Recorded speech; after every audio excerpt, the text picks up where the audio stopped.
this is a game we call, you know, putting the lid on the coffin. Basically, you can't pound the nails in yet, but you really put a team to sleep if you win this game. And so this is how critical the game is to us.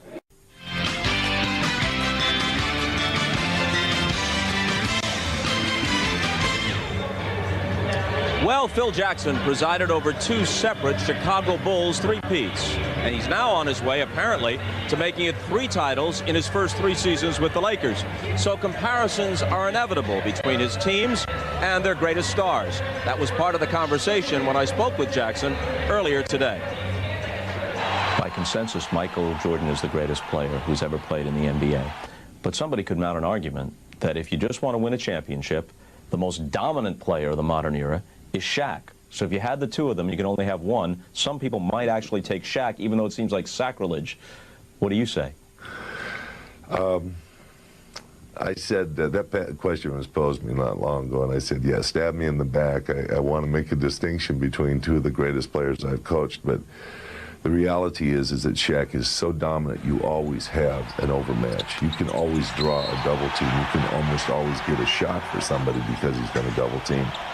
The drawback about that is that he's got to have the ball put in his hands, whereas Michael can get it and take it 90 feet and develop something from within that aspect of bringing it up the court and finding an operating space. So they're both great. I think that, you know, the big key is that Shaq's starting to make free throws. Now he's learned how to do it. Now it's unstoppable, you know, really, if he makes his foul shots.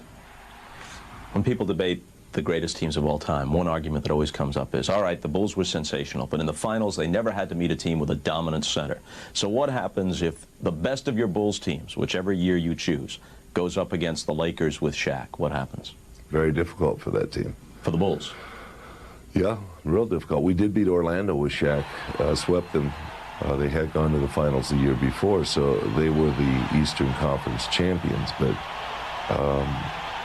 it would be very difficult, you know, because we didn't like to double team. That Chicago team wanted to stay pretty solid defensively, and the only thing we could do was put pressure, which is what a lot of teams try to do to us with the Lakers now.